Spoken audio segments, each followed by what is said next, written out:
დროში ეკითხებს საქართველოს პარლამენტის თავდაცვისა და უშიშროების კომიტეტის თავმჯდომარე ირაკლი სესიაშვილი უპასუხებს.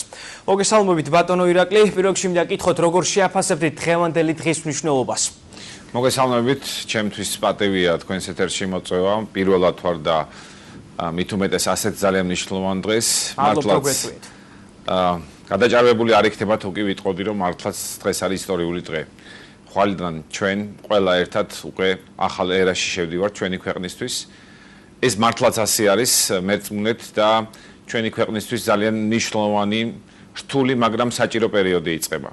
ჩვენ მართლაც დღემდე განგვიხილავდნენ როგორც პოსტსაბჭოთა ქვეყანას და ხვალიდან უკვე ჩვენ აღარ ვიქნებით პოსტსაბჭოთა ქვეყანა, ჩვენ ვიქნებით ქვეყანა, რომელიც არის ევროპული პერსპექტივებით, რომელსაც აქვს ის ძალიან მნიშვნელოვანი გზა გასავლელი, რომელიც საბოლოო ჯამში გაგვაერთიანებს ერთ ევროპულ ოჯახში, რომელსაც ევროკავშირი ქვია. ევროკავშირი ეს არ არის უბრალოდ ქვეყანათა გაერთიანება გეოგრაფიული პრინციპით. ეს არის პირველ რიგში ძლიერი ეკონომიკა, ძლიერი სოციალური და სამართლებრივი გარემო. ეს არის ადამიანის უფლებების მაღალი გარანტიები. ეს არის მთელი რიგი სიკეთეები, რომელიც პირველ რიგში ჩვენ ხალხს მოხმარდება.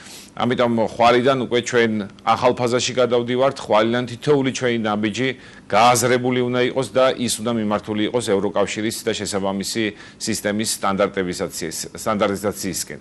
ასე რომ რა თქმა უნდა, მოსალოცი გვაქვს, რა თქმა უნდა, ეს პირდაპირ მოუტანს ჩვენ ქვეყანას ძალიან დიდ სარგებლოს.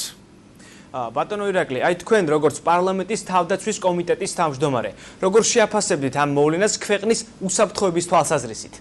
თავისთავად ცხადია, როდესაც ჩვენ საუბრობთ, რომ ამ ხელშეკრულების ფარგლებში ჩვენ ყველა მიმართულებით უნდა გავაუმჯობესოთ სისტემები და მოვიყვანოთ ის ევროკავშირის სტანდარტებამდე, თავისთავად ცხადია ამ შემთხვევაში მათ შორის უსაფრთხოების სისტემასაც გულისხმობთ.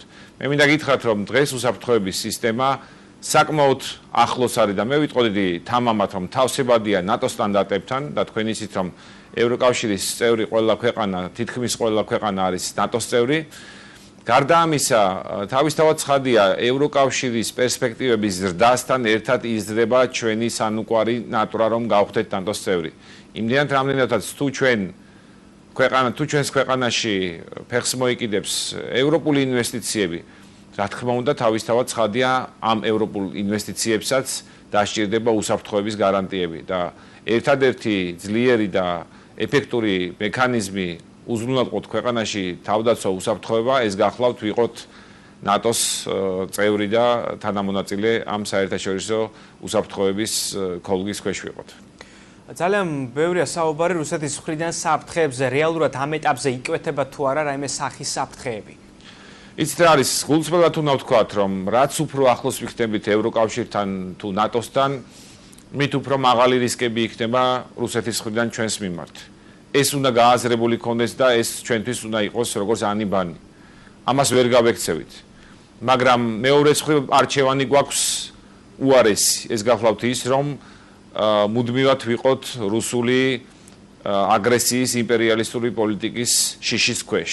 ასე რომ ჩვენი ქვეყნის ერთადერთი გადარჩენის გზა გახლავთ ის, რომ მაქსიმალურად ვეცადოთ, რომ ჩვენი გონივრული პოლიტიკით გავაგზავნოთ და გავამყაროთ ჩვენი გზა ევროპისკენ, გავხდეთ ევროკავშირის და ნატოს წევრი, მაგრამ პარალელურად შევინარჩუნოთ კონსტრუქციული ურთიერთობა რუსეთთან, თუმცა რა თქმა უნდა, ძირითადი პრინციპების უზრუნველყოფი და ეს გახლავთ ჩვენი ტერიტორიული მთლიანობა, დამოუკიდებლობა ჩვენ აფხაზებთან და ოსებთან ერთად და ამ ფონზე მზად ვიყოთ ყველა გამოწვევისთვის. მე კიდევ ერთხელ გავიმეორებ, რომ ამ გზაზე, რა თქმა უნდა, ძალიან ბევრი წინააღმდეგობა დაგვხვდება და თქვენ იხილეთ რა მოხდათ უკრაინაში. მაგრამ ჩვენ მართლაც მოვახერხეთ და ბეწვის ხიზე გავიარეთ ეს განაპირობა ჩვენმა სწორმა პოლიტიკამ. მომავალში, რა თქმა უნდა, გარკვეულ რისკებს უნდა ველოდოთ, მაგრამ როგორც იზრდება რისკები, ასევე უნდა გავზარდოთ ის შესაძლებლობები, რომ გაუკლავდეთ და მოვახდინოთ ამ რისკების ნეიტრალიზაცია. ბატონო ირაკლი, რა ვალდებულება აიღო ქვეყანა ასოცირების ხელშეკრულების ხელმოწერით და რამდენად შეძლებს საქართველოს მის დაკმაყოფილებას? რამდენად ცნობილია იუსტიციის სამინისტროში იქმნა დეპარტამენტი, რომელიც ასოცირებიდან გამომდინარე რეფორმებს გააკონტროლებს?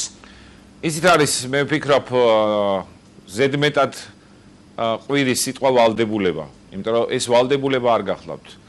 ჩვენ გამოვთქვით სურვილი, რომ გავხდეთ ევროპული ოჯახის ნაწილი, ევროკავშირის წევრი. ამ სურვილის უზრუნველსაყოფად ცხადია ჩვენ უნდა გარკვეული ღონისძიებები გავატაროთ. ეს არის დამოკიდებული ყველაფერი ჩვენს კეთილნებაზე. ეს არის დამოკიდებული ჩვენს უნარზე, შესაძლებლობაზე და რესურსზე.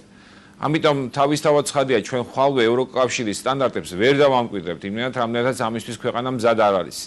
მაგრამ უნდა გქონდეს ძალიან კაფიოდ გააზრებული, რომ თითოეული ნაბიჯი ჩვენი განხორციელებული რეფორმები სხვადასხვა სფეროებში მიმართული უნდა იყოს ერთი საერთო მიზნისკენ, მიზნისთვის ეს არის ევროკავშირში გაწევრიანება. შესაბამისად, ის რეფორმები, რაც ქვეყანას დასჭირდება ამ გზაზე, ჩვენ ამას გავატარებთ ეტაპობრივად, იმის და მიხედვით, რამდენად ის თავსებადი იქნება დროსა და სივრცეში ჩვენს სისტემასთან, ჩვენს რეალობასთან და სწორედ ამ გზით უნდა ეტაპობრივად მოვახდინოთ ყველა იმ ვალდებულების თუ შეიძლება საბოლოო ჯამში ასე ჩამოვაყალიბოთ შესრულებას.